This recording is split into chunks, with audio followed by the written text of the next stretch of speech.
O FMG Educativa, a estação do conhecimento. Falando de livros.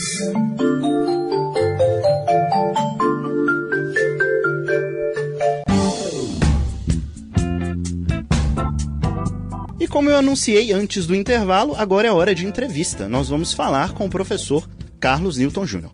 Grande defensor da cultura nordestina no Brasil, Ariano Vilar Suassuna foi um dramaturgo, romancista, poeta, ensaísta e também professor brasileiro. Idealizador do movimento armorial, Suassuna é muito conhecido por obras como Alto da Compadecida e o Romance da Pedra do Reino e O Príncipe do Sangue do Vai e Volta. Como professor, Suassuna demonstrou ter um indiscutível preparo intelectual e ser também um apaixonado pela sala de aula. O escritor foi eleito para ocupar uma cadeira na Academia Brasileira de Letras no ano de 1990. Também integrou as academias Pernambucana, desde 1993, e Paraibana de Letras, a partir do ano 2000. Suassuna, que morreu em 2014, é um dos mais importantes nomes da literatura nacional, responsável pela valorização da cultura e também da literatura nordestinas. Como forma de reviver sua obra, o escritor, pesquisador e professor da Universidade Federal de Pernambuco e grande amigo do Suassuna, Carlos Newton Júnior, trabalha aí, divulgando e é um grande conhecedor dos trabalhos, dos escritos do amigo. E para saber mais sobre a obra de Suassuna, a gente vai conversar agora com ele. Professor Carlos Newton Júnior, muito bom dia, professor. Seja bem-vindo aqui ao Universo Literário. É um prazer falar com o senhor. Bom dia, o prazer é meu. Um abraço a você e a todos os seus ouvintes. Obrigado, professor. Professor, para começar essa nossa conversa, gostaria que o senhor falasse para a gente um pouco sobre quem foi o Ariano Suassuna e sobre a atuação dele na cena literária do Brasil. Bom, ele foi um dramaturgo, um romancista, um poeta, né? Ariano começou a sua carreira literária, a sua vida literária, através da poesia, ainda muito jovem, com 18 anos de idade. Sim. E depois se consagrou no campo do teatro quando ingressou na universidade, na então Universidade do Recife, que veio a ser depois a Universidade Federal de Pernambuco. Certo. Ele ingressou em 1946 no curso de Direito, e lá na Faculdade de Direito do Recife ele encontrou assim, um ambiente propício para desenvolver o seu talento literário, né? Sobretudo no campo do teatro. Sim. Porque em 46, um grupo de estudantes de direito, liderados por Hermílio Borba Filho, retoma o Teatro do Estudante de Pernambuco, que foi um movimento teatral importante, legal. Não só aqui no Recife, mas no âmbito da moderna dramaturgia brasileira. E aí Suassuna, com 18 anos de idade, começa a escrever para teatro. A sua primeira peça, Uma Mulher Vestida de Sol, é de 1947. Né? Aliás, com 20 anos de idade, né? Ele nasceu em 27. E a partir daí ele começa, assim, se entusiasma com o teatro e passa a escrever peças com muita frequência, sendo premiado aqui no Recife, em âmbito mais local, até o Alta Compadecida, em 55, quando ele consegue, a partir dessa peça, uma expressão nacional e depois internacional, né? Porque é uma das peças brasileiras mais encenadas no exterior. Sim. Né? E muitas adaptações, né, professor? E muitas adaptações, em vários idiomas, né? Ele é um texto que foi adaptado, encenado em muitos lugares do mundo e também editado. Legal. E depois ele envereda pelo campo do romance, né? Então primeiro ele começou no romance da Pedra do Reino, que é um romance que é considerado um dos grandes romances da literatura brasileira do século XX, e segue em frente até concluir a sua obra com o romance de Dom Pantero no Palco dos Pecadores, que foi um livro que ele deixou pronto, terminou pouco antes de morrer. Certo. Então é um dos grandes nomes da nossa literatura, sem sombra de dúvida. E um escritor que enveredou por vários gêneros, né? E sempre, a meu ver, mantendo o mesmo nível, né? Quer dizer, eu acho o Suassuna poeta tão bom quanto o dramaturgo, tão bom quanto o romancista, entende? Conseguiu transitar, né, professor? Como? Conseguiu transitar bem aí pelos três. Exatamente. E ainda tinha uma outra face do seu trabalho, que é pouco conhecida no Brasil, que que é de artista plástico, né? Ele pintava, ele desenhava, inclusive algumas de suas obras, A Pedra do Rei é ilustrada por ele mesmo, e também o romance Dom Pantero. É um romance em que ele tenta fundir esses diversos gêneros artísticos, né? Um romance em que ele trabalha com poesia, com teatro e com as artes plásticas. Muitas facetas, né, professor? Professor, o senhor foi um amigo próximo, né, do Suassuna. Então, conta pra gente aí, como que vocês se conheceram, como que era essa relação entre vocês? Eu estudei arquitetura na Universidade Federal de Pernambuco, né, no Centro de Artes, onde hoje eu ensino. E Ariano ensinou muitos anos. Ariano, ele foi professor universitário, né? Ele teve uma longa carreira. Ele começou a ensinar na Universidade Federal em 56 e ensinou até se aposentar. Ele se aposentou em 1989. Sim. E eu fui aluno dele na disciplina estética, filosofia da arte, uma disciplina que ele lecionava para vários cursos do Centro de Arte, do Centro de Filosofia. E me encantei com a disciplina. Eu era um jovem de 17 anos de idade, tinha acabado de ingressar na universidade, porque estética no meu currículo, na época, era uma disciplina do primeiro período de arquitetura. Ah, sim. Então, a partir daí, foi que eu conheci e comecei. Eu só conhecia, com 17 anos de idade, eu conhecia apenas o Alto da Compadecida, e já havia lido o Alto da Compadecida, e já tinha assistido a uma encenação. E a partir daí, pelas aulas dele, foi um grande professor, um professor que encantava realmente os alunos. Eu comecei a ler a obra e nos tornamos amigos com o decorrer, né, da minha vida acadêmica, né? Até que depois eu fiz um mestrado e fiz um doutorado sobre a obra dele. Certo. Professor, então, né, o senhor acompanhou também como aluno, então, o senhor poderia dizer para a gente quais as principais características do Ariano professor e do Ariano escritor? Ele era um professor encantador, porque ele tinha uma capacidade muito grande de provocar o riso, né? E ele foi o único professor que eu tive ao longo de minha vida. Isso é um caso raro. Ele é um professor que não precisava usar do expediente da frequência para ter a sala de aula cheia. Os alunos, inclusive os alunos que já haviam pago a disciplina, voltavam para assistir novamente. Que ótimo. E nós tínhamos que disputar espaço com esses alunos que já haviam pago a disciplina, né? Então, as aulas eram aulas verdadeiramente espetaculosas. Depois, quando ele se aposentou, ele começou a correr o Brasil com as aulas de espetáculo, né? Em que ele ia ilustrando temas da cultura brasileira com casos que ele contava, né? Então, era um professor fascinante desse ponto de vista, uma larga cultura, um homem que ele dizia muito que o que ele queria era mais do que ensinar estética. Ele também ensinou história da arte, era história da literatura, era despertar nos alunos a paixão pela leitura, né? Sim. Tudo começa com a paixão pela leitura. Ele dizia assim, não basta o hábito pela leitura, o importante é despertar a paixão pela leitura, porque a partir daí o aluno caminha com os próprios pés, né? O que é muito importante. Era um homem muito erudito, ou seja, um homem que lia de tudo, né? Um grande conhecedor da cultura brasileira, e conseguia ser bastante acessível, né? Quando apresentava os assuntos. Certo. Professor, recentemente a obra dele, né, Iniciação à Estética, muita gente até nem não conhece mais o Ariano pela literatura e tal, e essa obra ganhou uma nova edição. O senhor falou agora há pouco sobre ele ministrando as aulas, né?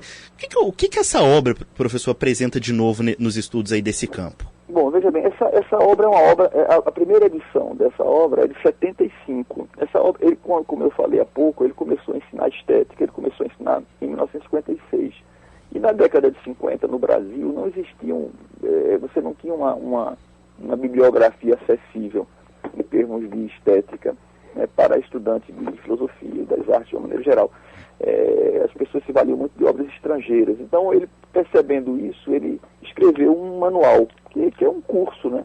Um curso que ele ministrava, e aí ele foi aprimorando esse texto de 56 até 75, quando sai a primeira edição. Esse livro ele começou a ser publicado pela editora universitária da Universidade Federal de Pernambuco. Então, esse livro teve 5 edições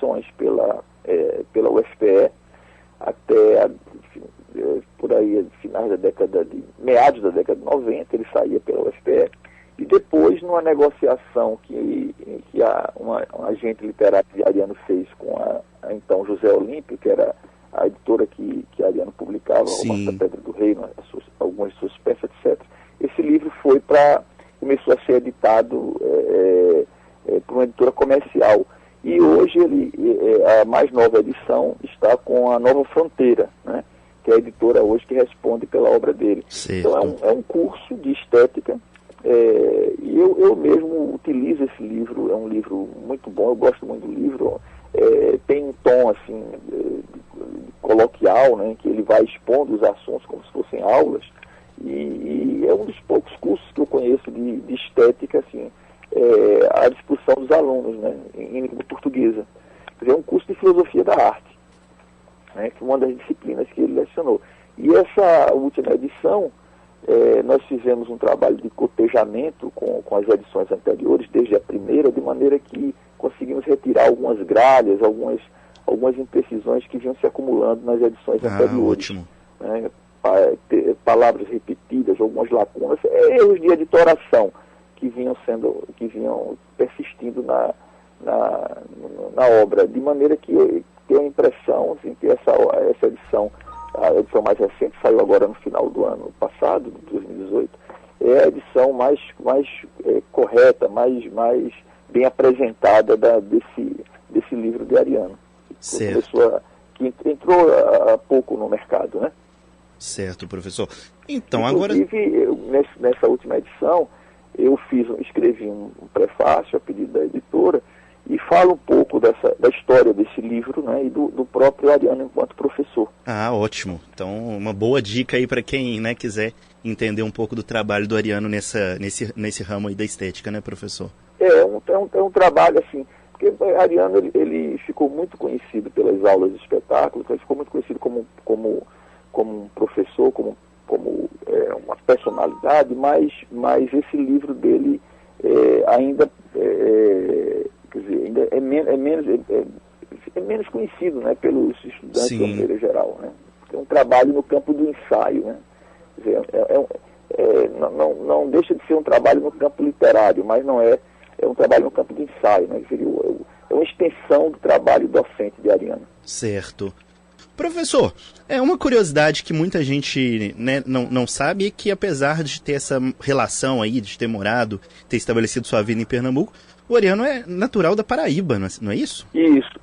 Ariano, ele nasceu na capital da Paraíba, no tempo em que a cidade se chamava Paraíba. Sim. Quer dizer, ele nasceu em 1927, mas ele nasceu lá por acaso, digamos assim. Toda a família de Ariano, por parte de pai, tanto por parte de pai quanto por parte de mãe, são famílias de sertanejos, são famílias sertanejas, né? E Ariano, na época, o pai dele era governador da Paraíba, quando ele nasceu. Olha. Ele é filho de João Suassuna. João Suassuna governou a Paraíba de 1924 a 1928. Que legal. Na época se chamava presidente, né? O título Sim. não era governador, era presidente da Paraíba. E Ariano nasceu, então, no Palácio do Governo. Quer dizer, ele nasce quando João, o pai dele, João Suassuna, estava terminando o mandato de presidente ou de governador. Então, com 1 ano de idade, quer dizer, assim, em 1928, Ariano é de junho, né, de 27, e o pai dele, o mandato, se não me falha a memória, acaba em outubro de 28, e aí o pai dele volta para o sertão. O pai dele é do Alto Sertão paraibano, de Catolé de Rocha, e aí o pai dele e a família volta para o sertão, e ele vai morar numa fazenda que o pai dele tinha, chamada Acauã, uma fazenda que fica no atual município de Aparecida, na Paraíba. Sim. Então, o Ariano, com 1 ano de idade, vai para o sertão e tem toda a sua infância no sertão, né, em Aparecida, e depois em Taperoá, né? O pai dele é assassinado em 1930 por conta daquelas perseguições políticas da Revolução de 30. O pai dele, na época, então, quando foi assassinado, ele era deputado federal. Ele é assassinado do Rio de Janeiro. E aí a família fica pela Paraíba e acaba se fixando em Taperoá, que é uma cidade dos cariris, né, velhos ali da Paraíba. Ariano se dizia, então, taperoaense, né, porque ele passa a sua infância em Taperoá, e a infância é muito importante na vida de todo escritor, né? Verdade. Mas, de fato, ele é um sertanejo, digamos assim, nascido no litoral. Né? E aí muita gente, já na adolescência ele vem estudar no Recife, né? E a família se fixa no Recife aqui em 1942, quer dizer, ele se casa com uma pernambucana, os filhos são pernambucanos, sim. Então ele costumava dizer que a Paraíba era o seu estado materno, e Pernambuco era o seu estado paterno. Né? Ele dizia que era um paraibano e era pernambucano também. Uniu aí, por isso representou tão bem, né, professor, o Nordeste? Isso, e a família Suassuna, a família dele é uma família fronteiriça, né, entre, começou a ver, é originário aqui de Pernambuco, foi para o Rio Grande do Norte, depois para Paraíba, quer dizer, ele tem parentes nesses 3 estados, né. Ele dizia, é por isso que na Pedra do Reino, o personagem Quaderna, que é o narrador da Pedra do Reino, diz que a Paraíba, Pernambuco e o Rio Grande do Norte seriam para ele, para o personagem, o coração, né, do Brasil, né, por conta dessa afetividade, o coração do Nordeste do Brasil. Né, ele tinha uma ligação afetiva muito grande com esses 3 estados brasileiros. Ótimo. Professor, voltando aí voltando não, porque a gente de forma alguma sai dela, né? Mas falando aí da contribuição do Suassuna para a literatura brasileira, o senhor elegeria aí o que foi a maior contribuição dele? Olha, ele cria um teatro, quando vocês, não é uma opinião minha, mas dos grandes críticos de teatro brasileiros, Sábato Magaldi e outros, Ariano cria uma nova vertente, digamos assim, do teatro moderno brasileiro. Quando ele começa a trabalhar com a cultura popular, quer dizer, ele usa o romanceiro popular nordestino, que é um universo de canções, de mitos, de histórias, que envolve a literatura de cordel, a cantoria de viola, etc. Ele usa, sobretudo, a literatura de cordel como uma fonte, como material de trabalho. Quer dizer, as histórias que ele vai levar para o palco são histórias que ele vai buscar encontrar na literatura de cordel, né? Você pega, por exemplo, o Alta Compadecida, cada ato do Alta Compadecida é baseado numa história de cordel, né? Nessas histórias que ele encontra, que ele vai conhecer desde a infância, quando ele começa a ler, ele se depara com os folhetos de cordel. E essas histórias, elas têm de certa maneira, muitas delas têm uma origem que vem da literatura ocidental, da tradição literária, né, oral e escrita que vem da Europa para cá. Quer dizer, ele consegue, através da cultura popular, ele consegue se vincular a uma tradição de teatro mediterrâneo, digamos assim, né, universal. Certo. E aí é algo novo, quando ele começa a importância do Alta Compadecida, um dos pontos importantes dessa peça, que é o Alta Compadecida, que é muito conhecida no Brasil, é exatamente esse. Quer dizer, é uma peça completamente nova dentro do panorama do teatro moderno brasileiro, né, que se restringia muito ao sudeste do país, entende? Certo. É como se ele tivesse trilhado um caminho novo, né, que depois vai ser chamado de Teatro do Nordeste, né? Sim. É uma forma de você unir a literatura popular à literatura erudita, no caso o espetáculo popular fomentando um teatro erudito, né, de viés erudito. É nesse sentido que ele aparece como uma novidade no cenário da dramaturgia brasileira. Certo. Professor, a gente vai... o papo é muito... são muitas coisas para falar e é muito agradável falar, mas a gente vai... Infelizmente, a gente tem horário. Então, para finalizar aqui o nosso papo, para quem está ouvindo, né, que ainda não conhece a obra do Suassuna, qual percurso, qual caminho o senhor indicaria aí para explorar o autor? Por qual livro começar? Se há, né, na opinião do senhor, uma melhor forma de adentrar o universo do Suassuna? Olha, veja, agora a editora Nova Fronteira, ela está editando toda a obra, né, inclusive os inéditos. Então, além da iniciação estética que saiu agora no final do ano passado, saiu também, não sei se vocês tiveram conhecimento aí, uma caixa, né, um box, com todo o teatro de Ariano, o teatro reunido. Olha, que de Ariano. dica. Então é uma edição muito bonita, chama-se Teatro Completo, e tem aí com 4 volumes. Então você tem um volume com as comédias, um volume com as tragédias. Ariano escreveu tragédias antes de escrever comédias, né? Sim. Ele começou a ser conhecido como um comediógrafo, como um comediante, mas ele tem todo existe todo um ciclo de tragédias no seu teatro anterior ao Auto Compadecida. Então esse teatro completo, ele já é um bom caminho, né? Porque você tem todas as obras ali, as comédias, as tragédias, os entremeses, que são as peças curtas, peças em um ato, que são comédias em um ato, e tem também peças que ele traduziu da dramaturgia universal. Então eu recomendaria o teatro, eu acho que é mais acessível do que propriamente o romance. Quando você domina alguma coisa do teatro de Ariano, ajuda muito a adentrar no universo do romance, né? Da Pedra do Rei e depois da poesia, né? É uma obra muito vasta, mas eu acho que o teatro é um bom início, assim, é uma porta de entrada desse universo, né? Digamos assim. Excelente, professor. Professor Carlos Newton Júnior, muito obrigado aí pela sua participação aqui no UFMG Educativo. Foi um prazer conversar com o senhor, falar sobre o Ariano. Foi todo meu. Professor, parabéns aí pelo trabalho e muito obrigado, viu? Um grande abraço a todos vocês. Até mais. Então, eu acabei de falar com o poeta, ensaísta, pesquisador e professor da Universidade Federal do Pernambuco, Carlos Newton Júnior. Falando de livros.